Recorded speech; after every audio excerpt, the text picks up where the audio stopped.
here, Geraldine, back here. I am so excited. I'm like geeking out. I've been geeking out all day because today our guest is Meg Zervoulis. Hi, Meg. Hi. I am just so excited. I adore Meg. So I have a theme for today's day because every time I've been talking with these live interviews, my phone has decided they're not live interviews, they are love interviews. Yes, Aw. indeed. And so I was like, great, I have so much I love about Meg. We're going to do all the questions on the scope of love. So first thing about love, which how convenient, is you are engaged, recently engaged, I hear. Yes. Congratulations. That's Thank so you. exciting. Yes, and the proposal was Broadway related, I hear. It was. It happened in the MD dressing room at the Broadway at West Side Story. So after the show, Well, did you expect it? Was it like were other people in the cast around? they were. Yeah, we had just finished the show, and Mary Mitchell Campbell and Alex Gemignani uh, collaborated on this grand plan with my fiance. And we went up after the show. He was there, and the cast, as they came up the stairwell, they were like, "Meg's engaged! Oh my God, I love love!" So it was very crazy, very memorable. That's so special. So everyone, if you don't know Meg Zervoulis yet, you really should, first of all, because you're going to hear that name. And Meg is currently the Associate Music Director at West Side Story and was the music director of The Prom, which was so fun, and worked on a million other shows. I mean, I can't even start the list because there's so many things. But here's something that I love about Meg Zervoulis that not as many people know about her. Last time you and I worked together, or maybe the only time I should say, we did A Man of No Importance, and you were on accordion. So everyone, Meg is an amazing accordion player. How did you learn to play the accordion like that? I learned it for Natasha Pierre and the Great Comet. I subbed for Matt Dobler there, and I had an accordion that I inherited from my family and was playing kind of casually. And then when that opportunity presented itself, I was like, "Let's do this!" And And since then, I've been playing and practicing it consistently since then. that was not an easy score, was it? The No. accordion book. Mm-mm. Yeah. And then you did more on accordion. Like what other shows did you do on accordion? You did Finding Neverland. I did. I did the Man of No Importance concert. I did a few chamber concerts, and I don't think I ever had to play it again on Broadway yet. I mean, it's coming because you're a great accordion player. Thank Those are you. not easy parts. And so let's talk about The Prom. And by that, I mean, talk to me about the John Travolta photo behind you on the conducting podium. Oh, yes. Well, the prom, I should start by saying that the kind of the vibe or the scene at the prom, both on stage and off, the cast, the orchestra, the house crew that was there, the stage managers, it just had this magical, wonderful, joyful vibe to it. And I always felt that anything we did on the podium was appreciated, while also, of course, upholding the musical sophistication of the score. It was just a very fun building. And so the John Travolta photo was just one example of something crazy that we would post here and there. My associate, Ted Arthur, and then Nate Patton, our assistant conductor, the three of us kind of had some fun with the, let's say, artwork. So you would change them on the regular? Yes. Hmm. Ooh, I did not know that. That's fun. Yeah. So how was the prom? How was that process? What were the challenges musically for you? What was fun? The prom was so fun. One of the challenges was that we had several virtual instruments, stems and Ableton. And so that made for a challenging tech and preview process because as we made edits to the content, this is, by the way, just for the Broadway run. When we were down in Atlanta in the out of town, it was all live. It was a large band and live. But in the Broadway creation process, that was just kind of an extra step that we would have to take every time when we had to make musical edits. Jim Abbott, who would kind of design the tracks for us, would go in and kind of do the surgical work needed to make those changes work as fast as possible. Other than that, there were some really difficult pieces to play in the PC and some of the stuff in the PV. But other than that, it was a total dream and it was just lovely. And our What? opening night was difficult. Oh, do tell that story, please. That's an Yeah. incredible Broadway story. Our opening night occurred on the night of the blizzard. I guess it was 2 years ago at this point in November. It was this giant blizzard that shut down, the tri-state area. And unfortunately, two of our musicians never made it. and neither did, you know, several of our agents, people's parents, half the audience. Our sound mixer was delayed, and it was just the wildest thing. We had a bassist come and sight read the book, and then we had a woodwind sub show up in the middle of the show and just do his best and try. And it was a night I will never forget. I was on the mic all night long. Were there anything that actually did get dropped as a result, or were you actually able to like really carry on the show almost seamlessly? Yeah, Julie Pacheco Eisman, who is our one of our woodwind players. There were only two woodwind players. She jumped in and played as much of John DeSanto's book as she could until that other guy showed up, but he didn't show up until number 7. So really, from number 1 to number 6, between my right or left hand and Julie's amazing heroic efforts, we missed maybe just a few phrases, but mostly made it out unscathed. But it was so stressful. That's incredible. You mentioned the PC being hard, like a few of the songs. What made those songs so hard? Some of the pieces, interestingly, despite the way that they sound, probably to the naked ear, have some rhapsodic passages in them. The Ladies Improving is one that kind of sticks out, which is kind of Sondheim-esque.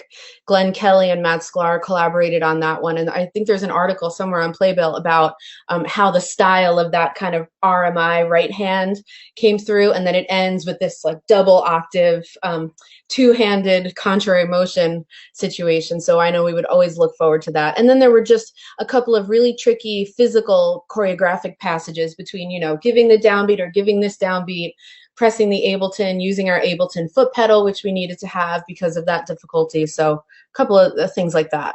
You were in charge of the Ableton track? We were.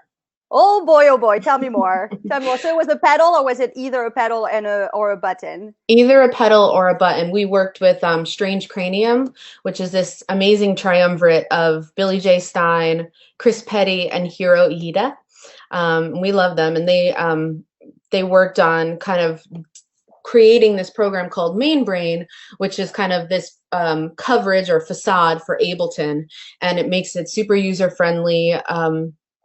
And they made it so that we had this really reliable click box and an equally reliable foot pedal. And so we would do either of those to trigger throughout the show. A lot of times it's in the drums book. Why is it that it ended up in your book? Yeah, so when we were setting up Broadway, I feel like it was never really rediscussed. When we did it out of town, Mary Mitchell Campbell started as the music director, and the decision at that time was probably because we were going out of town. We actually, for Atlanta, ended up using a local drummer, and so for that reason, I totally understand why it was elected to have the conductor remain in the Ableton chair. And so that just was kind of status quo when we ended up building the show for Broadway. We have some questions here about the prom. We have Mark Miller says, I was so impressed with the pace you kept the prom moving. I think I spent way too much time watching you on Rail Monitor. Was much of it tracked? Yes. So as earlier mentioned, we had, I may be miscounting this, but it's either 5 or 6 solo instrument stems, plus some kind of like electronic EDM stuff for the dance moments. But those instrumental stems were playing with us for a percentage of the show, not too large a percentage of the show, but yes, there were definitely virtual instruments playing along. That's awesome. And we have another question that's from George, who says, serious question, did you ever shed a little tear whilst playing during the key change moment of Unruly Heart? That modulation and staging was just perfection. A little tear, yes, multiple times. We had a lot of emotion-filled nights at that show, both on Broadway and Atlanta, just because of the message and how many people in the audience or people writing or super fans that would write us and tell us how directly it affected their lives. And I will say about that key change moment, which is related to the pacing, thank you, Mark, by the way, I definitely owe that to Casey Nicola. He and I would say Mark Hobie, which are the two directors I've worked with most often, have really kind of set the path for keeping a nice, tight, quick comedy pace going, and I think it makes all the difference. And that key change was born one day in the rehearsal studio when Casey was feeling like the song, which used to not have a mid-song key change like that, just needed something else. And Matt Sklar and MMC went back and created this gorgeous rising vocal arrangement. And the first day that they came back in the room and performed that for us, we just were all bawling. So it is a very special moment for sure. I love all of that. So we're talking about EDMs and Ableton and tracks. And then that's what's amazing about you. And what I love so much about it is you go from that to now working on West Side Story. It's a complete shift. So tell me, how has that process been? That process has been really intriguing. It has certainly been a transition in terms of style, of course, obviously, to be playing in a large band on an acoustic piano and to be doing stick conducting for such a large ensemble. Those are skills that I haven't had to hone as seriously since I played American in Paris. And conducting wise, I conduct a lot for new music or contemporary music, 21st century music, but not on Broadway as a stick conductor. So that has been some new skills that I'm going back to review and shape and focus on, which has been so lovely and it's great. Will you share a few of the tricks you're like coming back to or that you've newly discovered? Yes. Just the exercise of using your left hand to be kind of a shaping arm for a larger ensemble like that. I always feel like it's incredibly helpful so that you're both supplying the beat and where it belongs, which is a whole other thing, right? Going back to a show like West Side Story, the way that the players in a more classical show interpret the ictus, if you will, is so different than, this at the prom. But then I always find that having that resource of the left hand to really get the amazing shapes that Alex has really kind of coiffed over at West Side Story has been a useful skill to hone in. And then just conducting ballads. I mean, it seems so simple, but it is so not. Conducting ballads on the podium has been a wonderful thing to go back to, and reading the singers or leading the singers. And yeah. That's so great. I can't wait to see it. I haven't had a chance to yet. And again, like with the styles, I was looking at your resume and oh boy, that's a resume that includes so many things. I want to know because we all know the book Rock the Performance Audition by Sherry Sanders. And then I saw you were the music supervisor for that. Now that's fascinating. What did that entail? It entailed, so Rock the Performance, excuse me, not Corona, Rock the Performance, Rock the Audition, that has kind of morphed through the ages of meaning different things. Now it means the book and the program on music notes. Initially it meant Sherry's classes that she would give, at Pearl or Ripley to a group of amazing adult and student professionals about singing rock pop.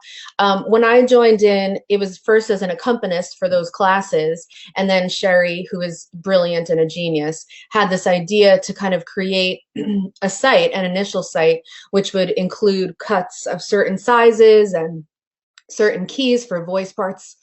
Excuse me. And so we were working on creating those initially. And then as the bandwidth got too large for me, I stepped out, and then Jonathan Brenner, who's another music director, arranger, stepped in.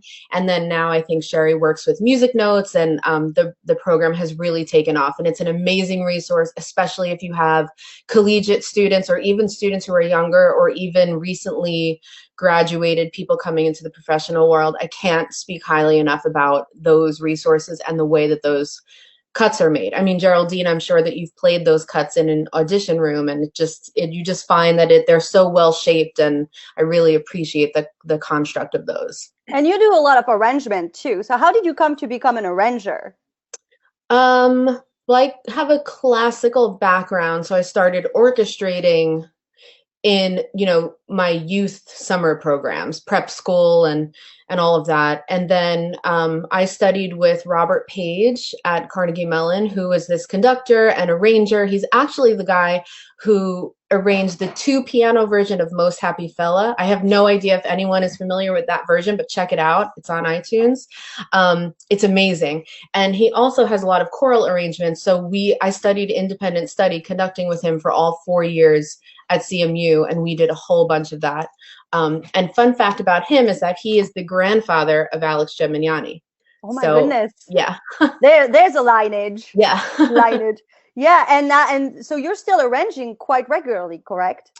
I do. Most of the stuff I do now is either for, a 54 below show, like most of us do, throw the charts together, or for Paper Mill's summer program, which is a youth program called New Voices Concert or the Summer Conservatory. And we arrange that entire concert, and it's, mashups and all the fun stuff, mashups, remixes, etc. And we arrange it for a small band and for a chorus of 100 and I don't know, 110, something like that. So we do that annually, and it's just I look forward to it every year. Hopefully we get to do it this year, but. So you're here, you've conquered Broadway on all different styles, conquering a arranging world. And then I look on your resume, and what do I find? That you are, what is the title? You are the music consultant for the Starling Show by Sarah Bareilles. What? Yes, well, there were several of those. So Nadia DiGallinardo, who many of you may know as the music supervisor, genius woman, music director of Waitress, the musical, she was working as the consultant for that show, which is an upcoming show. And for any dates that she couldn't make, I had gone in her place, and that was just an amazing thing. Initially, I didn't know much about what was happening, and I got there and they were like, oh yeah, Sarah might come by, and this is a TV show. I was like, oh my goodness, okay, cool. So that was fun, and I don't get to do too many of that stuff on that side, and I really enjoyed that for sure. What does a music consultant do? On that particular show, that show is focused on 4 boys who are autistic. They're actually young men. And I have a background from my teaching career as a music teacher for music and autism.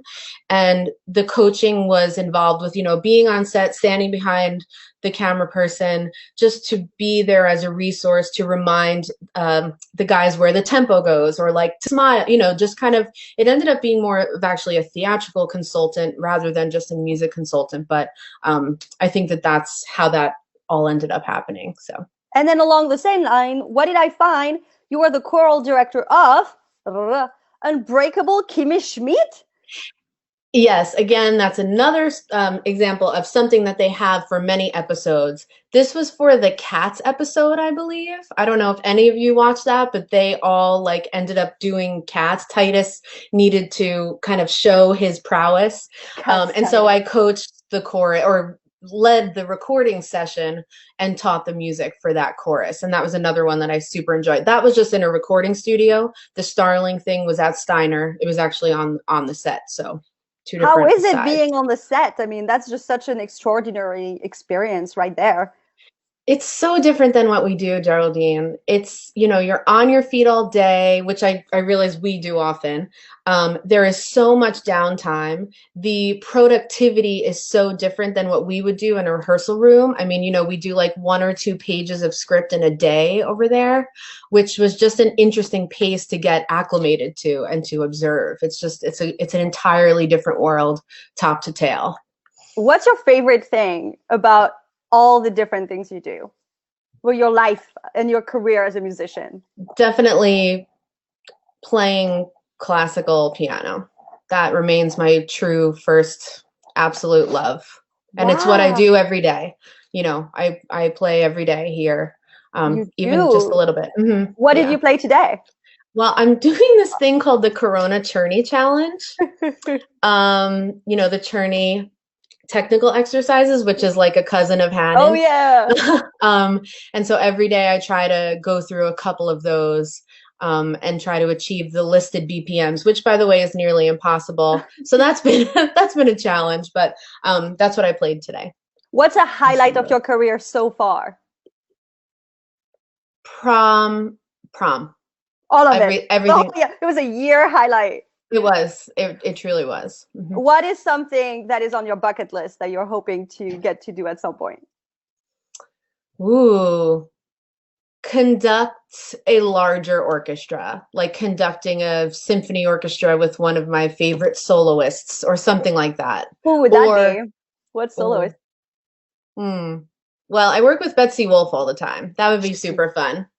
She's so delightful, and her voice is so wonderful and creative, and she's just an excellent collaborator. So that would be fun. That's one Yeah. example. Betsy Wolf is so fun. I saw her one day and she, it was backstage and her husband was coming and all the musicians were like, oh, your husband is coming. Her husband is the new president of the musicians union in New York. And so the musicians were like, oh, we didn't know the president of the union were coming. And Betsy turns around and she's like, you mean Mr. Betsy Wolf is coming. And that was so good because she had no attitude about it. It was just like so fun and so confident. And I was like, I want to be that woman. Like, everything about her. And then she, starts singing and it's just like, just perfection comes out. And oh my gosh. Yeah. So how large an orchestra would that be? Are we talking 45 piece? Are we talking 85 piece? Oh, like 45 to 60, the standard smaller, regional symphony or, the large metropolitan symphonies, something like that. Yeah. Because you can't beat that sound. You can't. How big is your current orchestra at West Side Story? It's 26, including Alex. Oh, you're almost there. 26 to 45. Yeah. That's exciting. Of course.